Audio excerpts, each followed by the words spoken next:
তো গাইস, অক্ষয় কুমারের সরফেরা সিনেমাটার আরও একটা গান রিলিজ হয়ে গেছে। তো এই গানটার নাম হচ্ছে খুদায়া। ইয়েস। তো গাইস, এই গানটা তোমার কম্পোজ করেছে সোহিত সোহিত অভয়ঙ্কর, সামথিং এরকম একটা নাম। আর তোমার গেয়েছে হচ্ছে সাগর ভাটিয়া, সোহিত অভয়ঙ্কর আর নীতিমোহন। ইয়েস, এই গানটা এরা এরা তিনজনে গেয়েছে। এই গানটার লিরিক্স লিখেছে তোমার মনোজ মুন্তাসির।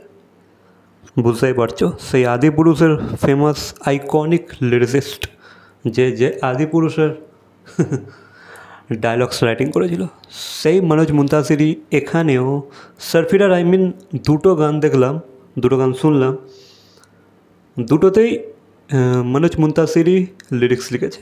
আর কি সুন্দর লিরিক্স লিখেছে, সিম্পল আর কত এফেক্টিভ। ইভেন এই গানটাতেও আমি বলবো খুব ভালো লিরিক্স হয়েছে। এই গানটাতে যে কথাগুলো আমরা শুনতে পারছি এই খুদায়া গানটাতে, এফেক্টিভ।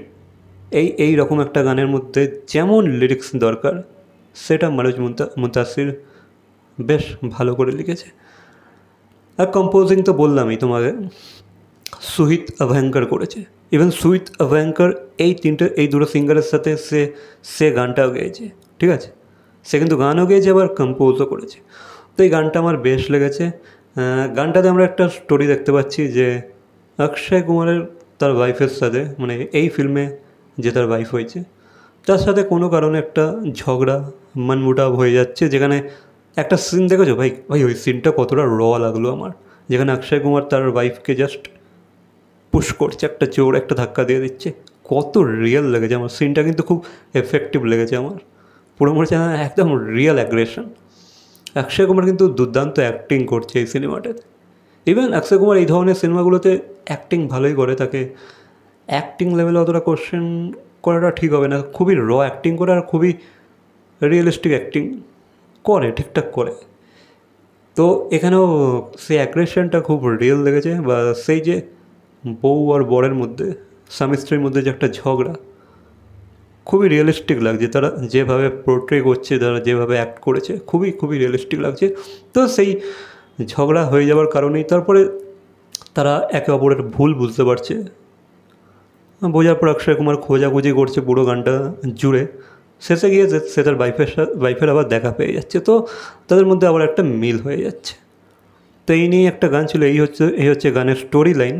তো গানটা আমার ভালো লেগেছে। গানের মধ্যে যে কটা দৃশ্য আমরা দেখতে পেলাম, লাইক অক্ষয় কুমার খুঁজছে রিয়েলাইজ করছে যে ভাই হ্যাঁ, সে ভুল করে ফেলেছে, তার ভুল হয়ে গিয়েছে।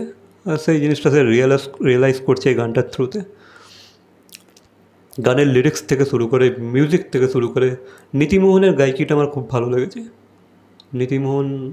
নীতিমোহনের কিন্তু এক একটা গান আইকনিক কিন্তু আছে। আর এই গানটাও বেশ ভালোই গেয়েছে নীতিমোহন। ভালো গেয়েছে, আমার তো বেশ ভালোই লেগেছে গানটা। আর গাইস, সারফিরার আমি দুটো গান শুনলাম, দুটো গানই ভালো লেগেছে আমার। এই সিনেমাটা যেমন আর কি, এই সিনেমাতে যে ধরনের কিছু কিছু গানের দরকার, যেমন একটা অ্যাগ্রেসিভ গানের দরকার ছিল, সেটার আগের গানটা ছিল, যেটা এই উড কি বেশ,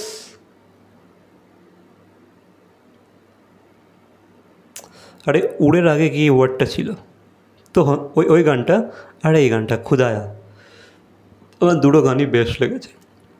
এই গানটার প্রয়োজন যেহেতু আছে এখানে, যেহেতু তাদের মধ্যে একটা বিচ্ছেদ সৃষ্টি হচ্ছে, তো সেই কারণে এই গানটারও প্রয়োজন ছিল। এই গানটা খুব সুন্দর হয়েছে, শুনতে তোমাকে টাচ করবে, ঠিক আছে। যে হ্যাঁ, একটা ইমোশনাল, একটা sad song, at the same time realization. তো সেই সব ব্যাপারগুলো আছে এই গানটার মধ্যে। গানটা শুনলে তুমি বুঝতে পারবে যে হ্যাঁ, কেউ একটা তার ভুল রিয়েলাইজ করছে। বা প্রেম, ঝগড়া, রিয়েলাইজেশন, ক্ষমা, চারটে জিনিসই আমরা এখানে দেখতে পেলাম। ভালো লাগলো গানটা। বাকি জানি না মুভিটা কেমন হবে, মুভিটা আই হোপ ভালোই হবে। বাকি এই বিষয়ে তোমাদের কি মতামত অবশ্যই কমেন্ট করে জানাবে। গানটা তোমাদের কেমন লেগেছে?